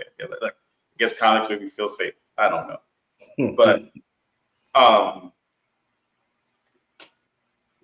you know, like, for my experience reading this issue, like, I thought like the like interstitial kind of, like, you know, like, yeah, like where they're going to be versus where they were to get to, you know, in the process of getting to this town and these people ending up in these particular places. Like, I was actually like, oh, okay, like this, it intrigued me. And I was like ready to read the rest of this book. And I got to tell you, man, it disappointed me tremendously. I was just like, wow. Like you got to let that disappointment ruminate, man. It's ruminated. No, like, it's because, you know, for me, I was just like, dude, like, especially like these days, it feels like I'm only getting so many moments to read comics, and I'm like, dude, like, you know, I haven't read their issues of X-Men. I need to read. You know, I had to read. I must around and had to read this. Spectacular Spider-Man. Yeah, from Wise Men. No, right, exactly. But in my mind, I'm just like, this is like a picture perfect example of somebody not understanding the medium. And like what you said, Moses, actually, like, is perfect, where you're like, it's like they just cut where the graphic novel, like, you know, they're like, okay, this is like what, 22 pages? They went to page 22 and then chopped it there. Like, okay, here's issue 2. And it's like, no, my God, like, comics need hooks. And, you know, this comic ends with these fools not being able to start the car. The car won't start. And it's like, you think like any of us, and you think anyone that read this book, that car was going to start? None of us thought the car was going to start. I'm just saying, like, there was no way anybody read this book and was like, my God, the car didn't start. And so I'm just like, that's like the word. Like, I was like, wow, like, that's where we're actually going to end this book. Okay. You know, but here's the thing.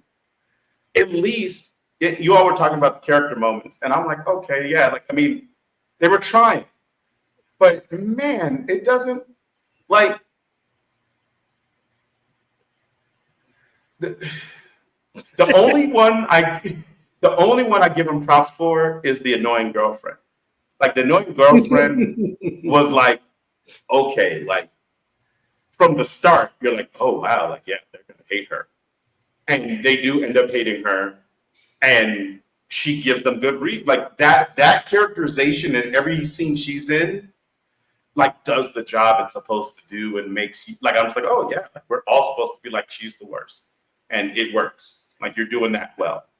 Everybody else is kind of like, you know, I don't get me wrong, like you have like the whole thing with the couple that wasn't a couple and the guys feeling away. And it's like, okay, like, I mean, it's not like it's not that those characterizations don't come through, because they do. And it's like, but what it is that they don't give you enough of anything for you to like hang your hat on. Like, you know, the young lady who wants to go on this trip, like who, like, you know, they do this trip for annually because something happened to her sister. Like, you know, like her sister was killed somehow. We don't know how, but I think that's the point I'm making, where it's like, you can give us a little something, right? Like you could, like, you don't have to tell us outright everything, but you could tell us something. And it's like, they actually don't tell us anything. So I'm just like, oh, but it's not even too much credit. It's like, it's like, there's like, I mean, because, you know, like they don't tell us that her sister was killed. That's something that you do technically have to infer based on the conversations that get had. So I'm like, you know, it's cool. Like, you know, and look, I think, you know, even what you said, Jay, like, if this was the first 15 minutes of the movie, yeah, I wouldn't be like, oh, I'm turning this off. Absolutely not. But comic books, I'm like, ugh. Like, come on, man. Like, I'm just like, you're giving me nothing. Like, you know, like, and so I'm just like none of these characters are really like, yeah, like what does shine is the art. The art, I agree. Like, I feel like the art definitely does the job, and definitely like they do a great job of capturing personalities, and like, just like Mo, you hit the nail on the head with the people in the background. It's like, because everybody has like these weird little looks, but I'm just like, man, like, listen, I was like, okay, like the thing that made me the probably the most mad was reading like the little blurb at the end for issue 2. And I was just like, you could have given me any of that. Like, you know, they're telling me that the meat they ate was tainted. And I'm like, why didn't we get any of that? Like, why didn't we get, like, you know, like, I mean, even if somebody just has a stomach ache, you know what I'm saying? Like, I'm just saying, like, somebody just feeling a little weird or something. Like, you know, I'm like, they're telling me the meat's tainted. They're telling me that, you know, they're going to their rooms. I'm just like, why are you telling me this stuff in the caption, like what's going to happen next, as opposed to like giving me like any one of those things at the end, and that might have been a better, well, not even might have been. It definitely would have been a better end than, you know, oh, the card didn't start. I'm just like, yeah, like, yeah, I don't know. I'm just like, I was disappointed. I don't think Lauren. Thank you for coming to my TED Talk. The fear that goes into your mind when your card won't start. You said what? I don't think you understand that fear of your card not starting. Like, you've never been that broke. Oz, like, you've known me long enough to know. I definitely had that fear on multiple occasions. Especially if you're in the like wrong neighborhood. Like, oh yeah. Like, if I open up the front, start working on this, the cops are going to show up. Right. Yeah, man. So I don't know, man. Like, even the town, I was just like, okay, like, you know, like, it was like the art does a lot more of the work than the writing. Because it does feel like there's a lot of like creepy people around all the time. They're like looking through boarded up houses and stuff. I'm like, oh, okay. But and I was trying to. There was one page where I'm seeing the dude looking through the board, but I'm trying to look at the next panel to see what board he's looking at, and they didn't really show that. So I'm like, and then one of them was like from under the floor, and you know. So, but other than that, you know, that was all cool. Yeah. But I mean, listen, I'm not mad at you all, because it sounds like you all are like like you're intrigued enough. Like you just want the story to keep going. I guess for me, I'm just more like it felt like an affront to comics. I feel like Dark Ride was. I thought about Dark Ride myself while I was reading it because I was just like Dark Ride was great in that way, where it was just like every issue kind of just felt like, wow, okay, like where are they going to take us next? Yeah, or This even is not that. Beneath the Trees. Oh yeah, that did a really good job, and got nominated for an Eisner this year. Hey, makes sense to me. Yeah. Look, should win an Eisner. I don't know who the competition is though. Oh, dude! Oh, you haven't checked it out? Yeah, I wish we would have probably done more production because I know all. I like it's up there against like some of the distillery books like Somna, and so it has tough competition. But the beauty of like the distillery stuff is nobody read it. Yeah. Yeah. So this is looking like it's going to be a 4-issue series. Mm-hmm. Wow. Same. With the trade coming out early next year. Like, are you sure that it's only like it's a 4-issue limited series, or is it just that they're going to do the trade after 4 issues? Because sometimes, that happens sometimes too, where, it's like I only see 1 through 4 listed. Right. Only 1 through 4 and the trade are the only ones listed. Right. Okay. Yeah, we'll see. It doesn't say if it's ongoing or not, or limited series. Doesn't say. Because I know it's not ongoing, but so yeah, that's all good. Yeah, man. So I don't know, like it's wild too because they do kind of like even the them talking about like the butcher, like the like urban legend aspect of things, like they kind of like they give you like a lot of like potential things that could be happening, but then they don't like lock any of it in. So it's kind of like I don't know. It's almost like it left itself open to like, oh well, if it turns out to be different. Yeah, well, that's part of the mystery. Yeah. But again, like I'm saying, you get like all I know is at the end of the issue, I felt like I had nothing. Like they left me with nothing. Like, I'm like, okay. But yeah. Should we rate it? Yeah. Y'all definitely should. Nightwing's up for 2 Eisners.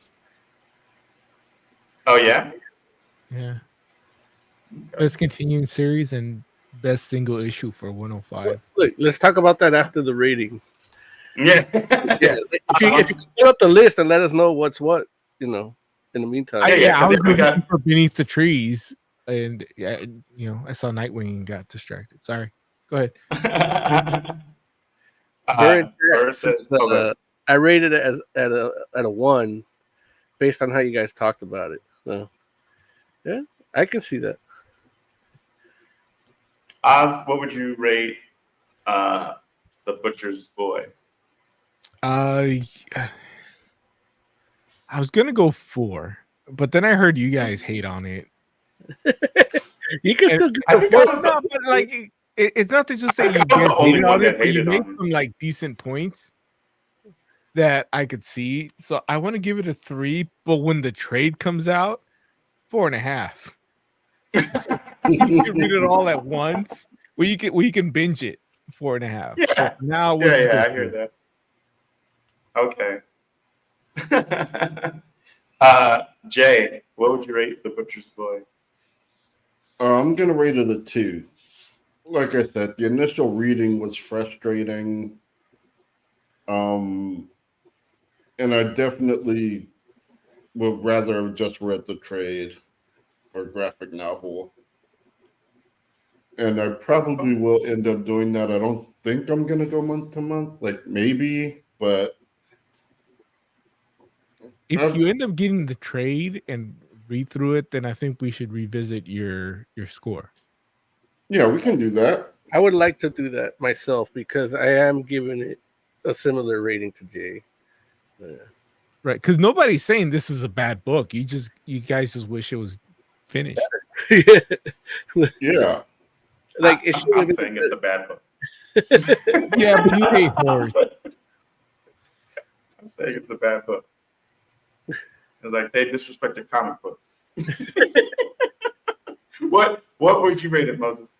Yeah, I was gonna go 3, but in doing my math, with the the good parts, but just how this issue 1 played out, like that brings it down a lot. So the art and everything, and then even the caveat that it's still not finished, like that still only puts it at probably about 2.75. Yeah, like probably right about a 3 just for the art. Like that pushed that.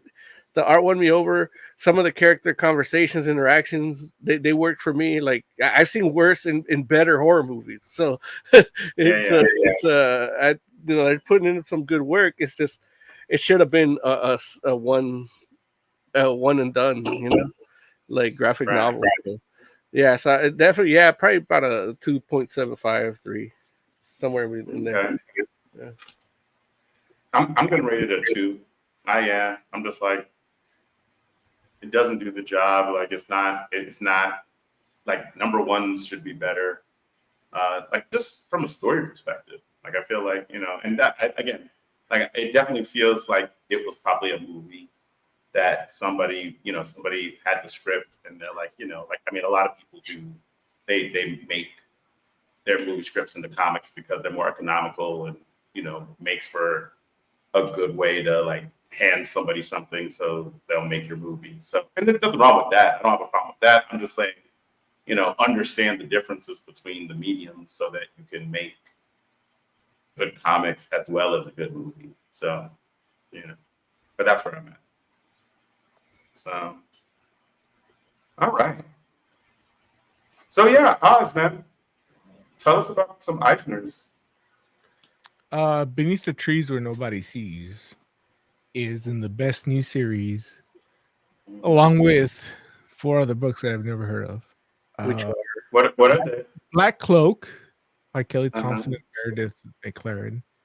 It's an image book. Well, that's part of the Massiveverse. Local Man, Phantom Road. Well, that's a Lemire book. Yeah, that's a good one. Phantom Road. It's good. And Somna, a bedtime story. That's a Becky Cloonan book too. That's I have all 3 of those. Yeah, that's the distillery joint, right? Yeah. Yeah. So. Yeah, I mean, like that's stiff competition. It's definitely stiff competition. And if you read Somna, that's really stiff. Oh, jeez. It's a lesbian witchcraft story. Like that's why they call it a bedtime story, because like eroticism and witchcraft. Oh, shut up! Really? Yeah. Kind of reminds me of Sunshine. Was it Sunshine, the one that I used to read? Oh no.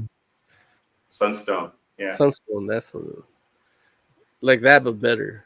Happy Pride Month. You should be reading Sunstone for Pride Month. We were doing that before it was Pride Month because we're cool. Yeah, but read it again. What were you saying about Nightwing, Oz?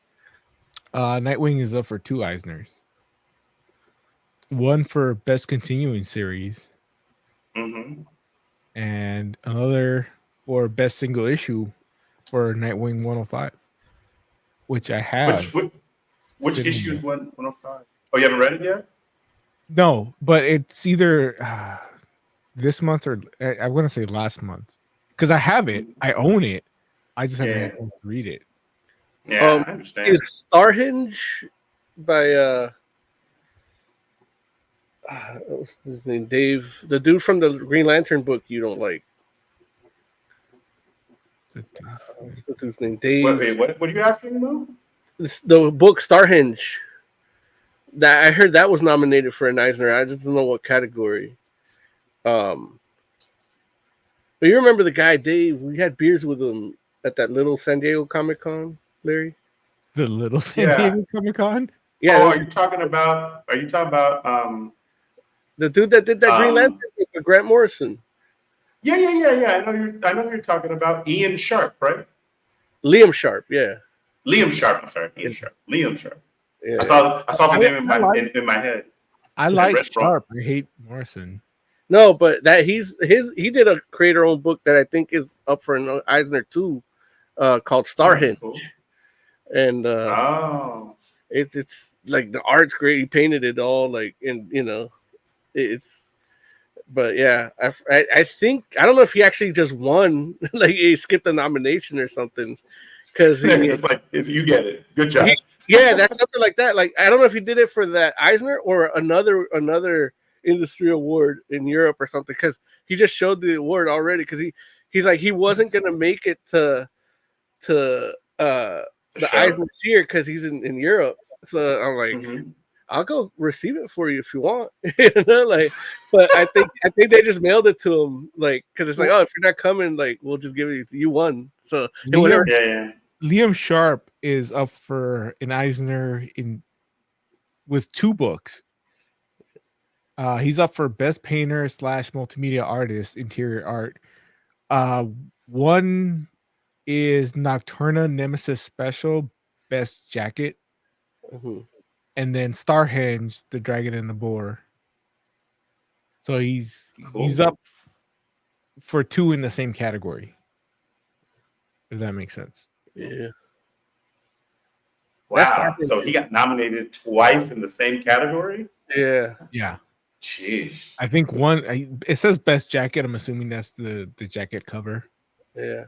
I mean, Liam Sharp, like, he made me like the Morrison books.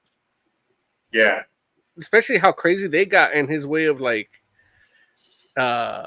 expressing that craziness through art, like visually. Yeah.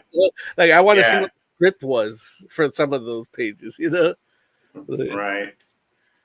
Speaking of superstar writers and artists, you guys know oh my god, I forgot his name. God damn it, I was just thinking about it too. Jeff Johns. Yeah. He's creating a whole new universe. Right? Yeah. One of his books I think is like very was it Ghost? Was it Geiger? I got Geiger. The Geiger, and then there's like Ghost Project or something. Like that's the name of the machine. I think like Ghost Project is like the overall world. And I didn't know any of this. I just saw Geiger. Oh, Jeff Johns, and I picked it up. And then in it tells me it's part of. Like, we talked about it at Comic-Con. Like we should. Yeah, I feel like that. I don't remember anything from Comic-Con. I was drunk. Yeah, me neither. I'm not gonna remember Deadpool this year either. I guarantee. Hilarious. Oh yeah, that shit's playing out there, huh? Yeah, like it's. I got Geiger #1. I don't know if I need to pick up the other books, but if you guys want to talk about that at some point. No, yeah, I actually been wanting to visit that whole universe, because there's something that takes place in Geiger, but during the revolutionary times. So it's still the same shit that's affecting Geiger, but in the past, Yeah, there's a page where they give you like a timeline, and they tell you where all the different books fall in that timeline. Yeah. So I thought it was interesting. I don't know if I want to read that many books. It's only like 4. Like I haven't read Nightwing. Like that's an Eisner nominated book. It's only 4 of them, but they're only on like issue. Like I think Geiger is the only one that's on the 2nd volume. Everything else is on 2 because they're not coming out on time. Yeah. Good old Jeff Johns. Yeah. And that's the thing. When I was talking to the dude at the booth at that Comic-Con, I was like, what's the timeline for these coming out?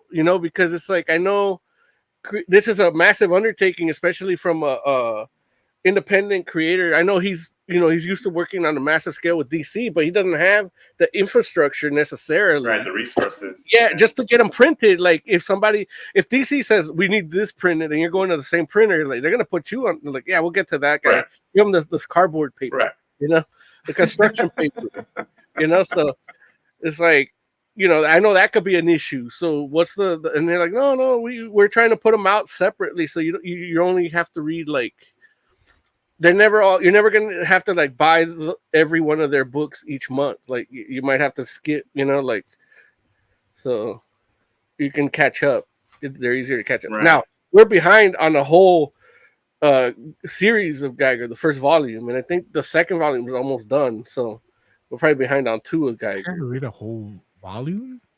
Yeah, because it was first on Image. Well, I think they're still on Image, but it's their own. It's their own. Their own imprint. Yeah, Ghost Project is the imprint. They were just celebrating. They got 500 followers on Instagram the other day. So. They didn't get 500. Were they celebrating them? Yeah. They were giving the giveaway and everything. I was going to do a Mo deal, but we didn't do a show last week. Ah, gotcha. And then we talked about Black Cloak. I technically I didn't produce it, but I do have a Mo deal where on Omnibus right now, you can get Omnibus, the app, on Android and iOS, iPhone, and iPad, and PC. And you can get the Massiverse. So like Black Cloak, that's up for an Eisner, Radiant Black, was it a Cowl that's in that universe too? So you can get those for everything in the Massiverse right now is 50% off on Omnibus. So yeah, I feel like those are good books too, but I haven't read any. And there's so many now. Yeah. Yeah, there are a lot. I agree. Yeah. Like their universe blew up pretty quick. Yeah. Oz, how far behind are you on that? No, it's probably just like 2 issues. Okay. So is it? I've been reading too much stupid Superior Spider Boy. I'm caught up on that. You want to talk about stupid Superior Spider? I get pissed off.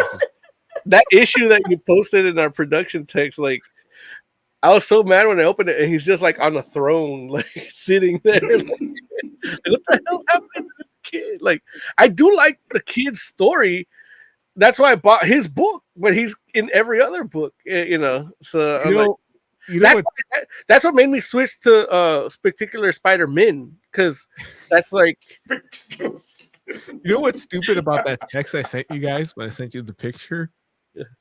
Is because you have like the regular cover of that issue. That's the one they put on my pull list. I actually walked to the back of the shop and put that one back on the shelf and picked up the one that I got because I thought it was a better cover. Yeah. So I actually paid more. I paid more for the book that I got that I hate. But do you really hate Spider-Boy like that? Like, I hate how much they're trying to push him in everything. But he's just like by next year he'll be gone. Like, just like no, like 20 years from now. 20 years from now, we're going to talk about You know what's going to happen? He's going to come out in Spider-Verse 3. No, God, he better not. He's next Miles Morales. It's the return. Like, he's going to come out there, and you're going to, then the comic book will go up in value. That's why I bought that expensive. Not Superior Spider. I actually like Superior Spider-Man. It's Superior Spider-Boy. That's not the title. Superior Spider-Man. I thought I was buying a Superior Spider-Man book, and it's Superior Spider-Boy. But it's happening in the Superior Spider-Man book, which is the problem. And the way they do it is so stupid. Like, it's not even Spider-Man. That's too funny. You got to do Spectacular Spider-Man. It's not even the Spider-Mans. It's like a knockoff Spider-Mans. No, that's what I'm saying. Like, you got to do that one instead, man. You're gonna have a better time. Well, yeah, I don't like Peter Parker. Think of like that cartoon of Batman where Mad Hatter did the thing where Batman gets his idyllic life. Like, that's what's happening in Spectacular Spider-Man, but with Arcade doing it. Arcade and this other stuff. Is that a new thing, or is that because I know Peter has like a whole set of memories of a different life. Yeah, well, I think it's coming from there, because that like that it's technically a separate universe, but it's not happen. It's in their head that they're sharing this like mass this like dual delusion, and so it's like like Miles is dating Kamala Khan. I'm sorry, Kamala Khan, and then and then Peter has 2 little blonde kids with Gwen Stacy, and like, and yeah, and they're like saving the world together and everything. But and it's really like, yeah, I'm not gonna spoil it. Just it's really cool. Like when you find out that it's Arcade doing it and everything, because it's like now he's like doing, because he does all the shit with like like theme parky or video gamey shit, right? But now it's like Oculus, like so, yeah, which is really cool. It's full upgrades. Yeah. Versus like Google Superior Spider Boy. Oh, what'd you say, Jay? I like them as a couple, Miles and Kamala. Oh, I think it's Kamala. I think Kamala is the vice president. Yeah, but when I say Kamala for the president, they yell at me. Kamala. Which is it? I just said that, and you're like, it's Kamala. Just say Kamala. No. Like, think of it like the VP is like the why can't we have a normal VP that's named like Bob or some shit? We might. We might. Kamala's a regular name. Yeah, sure. Yeah, that's why we're having this. Look, there's no difference between Kamala and Kamala. There it is. Kamala? See, nobody says that though, right? Kamala right? See, like, Heck says when you say Kamala, I think of the wrestler. That's what I think too. No, that's Kamala. That's a different thing. It's not Kamala or Kamala. Here's a correct pronunciation. Kamala. Yeah, that's it. Kamala Khan. Oh, I remember that guy. Yeah, I used to love that guy. Was terrible. Yeah. I love when Papa Sean scared the shit out of him. Mm-hmm. Yeah, that was funny. He's all like, this fool was superstitious. Yeah. I just like that Papa Shango became the pimp. Yeah. He was always a pimp. Geez. He always had the hat. He was just a punk rocker first. Like he looked into Misfits first. So crazy, man. I was looking through those Eisner nominations. Did you see the what you call it? The Innsmouth manga? Oh yeah, the Shadow of Innsmouth. Yeah. Yeah. Do I have it? I don't think you said so. The which manga is it? Shadow of Innsmouth. Shadow over Innsmouth, yeah. It's based on it's a Lovecraft story done by Go. I don't remember the family name. Mm-hmm. But that's on Dark Horse Manga. That got a nomination. Adapted by also the summer Tanabe, translation by Zach Davison. Right. And the summer Hikari died also got a nomination, which I was hesitant to bring that up because I know Mo really likes like Lovecraftian shit. Mm-hmm. And this is like basically an eldritch being takes over a dead kid's body and basically tries to go and pretend to be him. And his best friend like kind of notices. And let's hope. Yeah. And so it's kind of like them dealing with that. And that's why you don't want to tell me about it? No, I didn't want to tell you about it because it's a boys' love comic. Oh, like they fuck each other? No, they don't get graphic, but Yahweh? They don't get graphic, but they are in love. Oh. Mo loves boy love.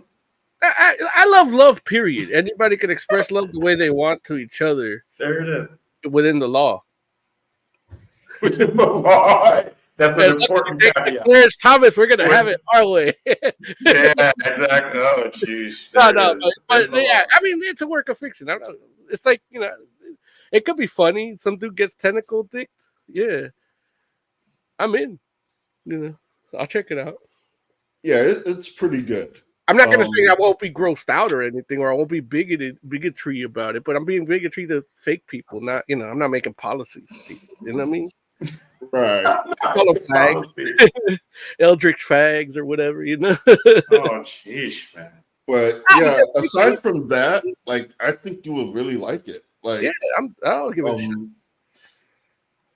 Yeah, like it's kind of cool. There's one scene that's kind of like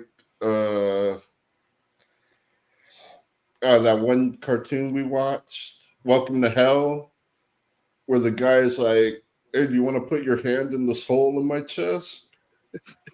And it's like, man, but it's like a horror this time, so it's like actually really creepy. That's Doubting Thomas, I believe. Yeah, that's where Jesus fingered him, or he fingered Jesus. Whoa. What it is? Whoa. He did. Happy Pride Month. Slow down. No, that's what happened. That's scripture. That's gospel. Scripture. That is like Thomas just pulled out his hand, and Jesus was like, "Nah, get in there." Went like this, like in the slit that Jesus had from the spear, which is like when the spear when the spear hits, it looks just like a pussy. He rubbed the little clit and everything. Okay, so it's time for us to get out of here.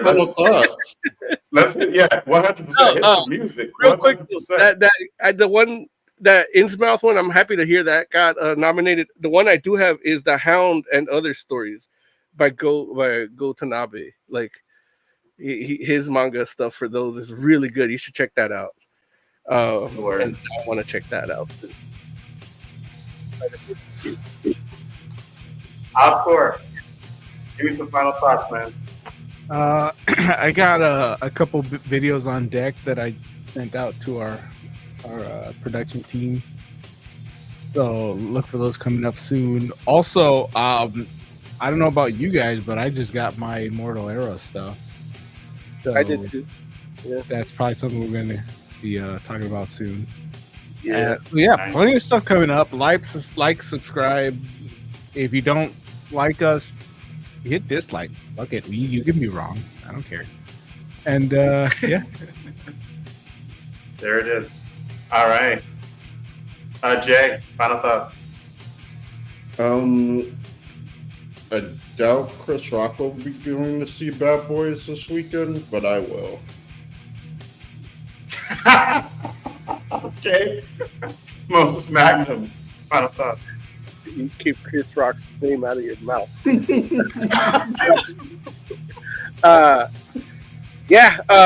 Like, subscribe, hit the bell.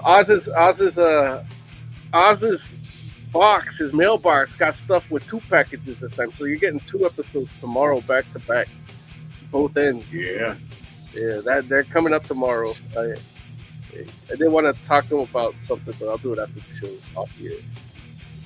Yeah. Sounds good. For the entire Fantastic Forum, thank you all so much for hanging out with us. We appreciate you. We'll be back next week. Until then, we're the Fantastic Forum. Good night.